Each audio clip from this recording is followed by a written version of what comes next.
Shalom, jemaat yang terkasih di dalam Tuhan. Judul renungan kita hari ini adalah Rancangan yang tidak dapat dipahami. Bagian firman Tuhan yang akan melandasi renungan kita bersama terambil dari Matius pasal 17 ayat yang ke-22 hingga 23, terjemahan baru yang berbunyi demikian. Pada waktu Yesus dan murid-muridnya bersama-sama di Galilea, ia berkata kepada mereka, Anak manusia akan diserahkan ke dalam tangan manusia, dan mereka akan membunuh dia, dan pada hari ketiga ia akan dibangkitkan. Maka hati murid-muridnya itu pun sedih sekali. Rancangan. Semua manusia senang merancang sesuatu, dan tentu sesuatu yang dirancang adalah untuk kebaikan. Tidak ada satu manusia pun yang merancang hal-hal buruk untuk menimpa dirinya maupun orang yang dikasihi. Namun, apa yang dirancangkan untuk mencapai kebaikan bersama, itulah yang menjadi misteri. Misteri yang tidak akan pernah diketahui sampai orang tersebut mengungkapkannya. Demikian pula dalam bacaan ini. Sesungguhnya, rancangan Allah yang membawa sesuatu yang baik, yaitu kehidupan yang kekal bagi umat pilihannya, seharusnya membawa sukacita bagi kita. Tetapi, dalam bacaan kita hari ini, kita menjumpai satu realita bahwa hati murid-murid Yesus sedih sekali.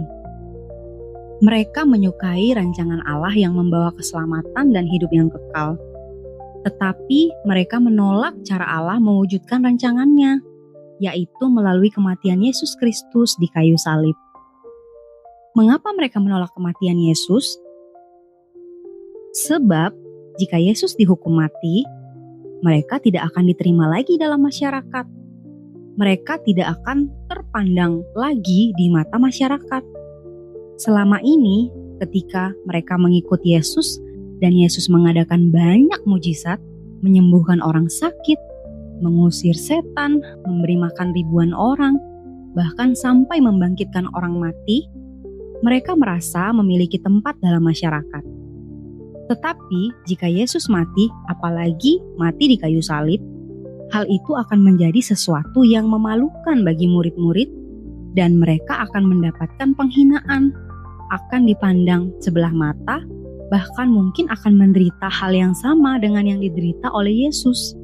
Oleh sebab itulah, dalam renungan sebelumnya, ketika Petrus berkata, Tuhan, kiranya Allah menjauhkan hal itu sekali-kali takkan menimpa engkau.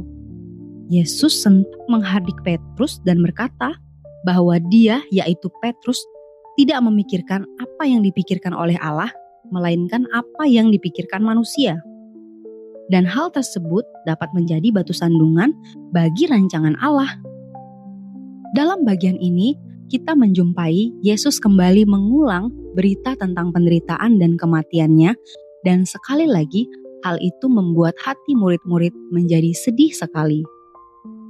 Jangankan murid-murid, kita pun yang merenungkan bagian ini sampai sekarang mungkin masih ada yang bertanya-tanya, mengapa Yesus harus mati dengan cara yang demikian?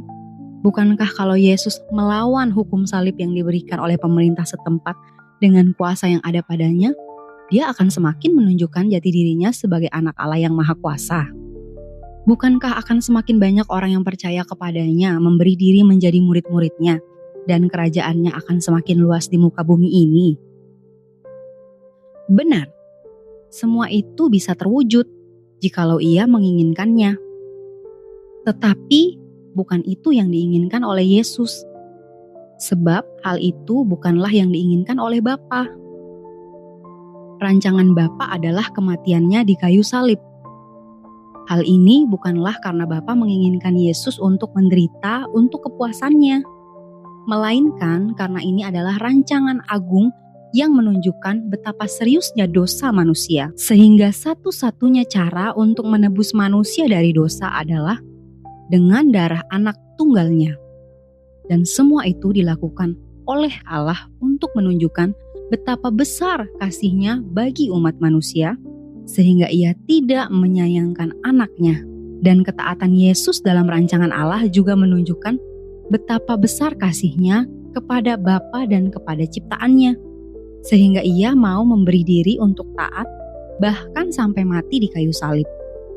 Semua itu dilakukannya oleh karena kasih.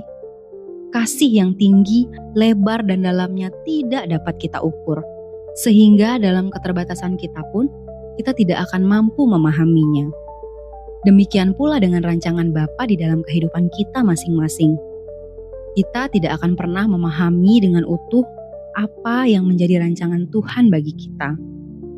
Namun, satu hal yang pasti adalah rancangannya bukanlah rancangan yang mendatangkan hal-hal yang buruk dalam kehidupan kita, sebab Allah adalah sumber segala kebaikan dan kebijaksanaan, sehingga Ia tidak mungkin merancangkan sesuatu yang bertentangan dengan naturnya.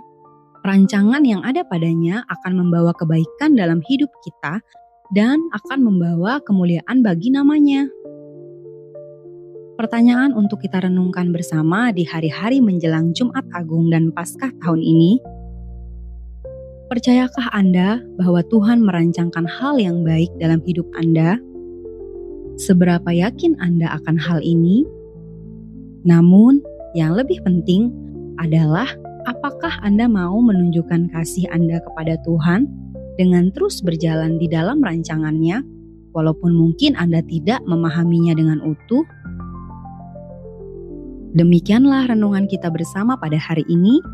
Kiranya kita boleh terus bertumbuh setiap hari di dalam Tuhan.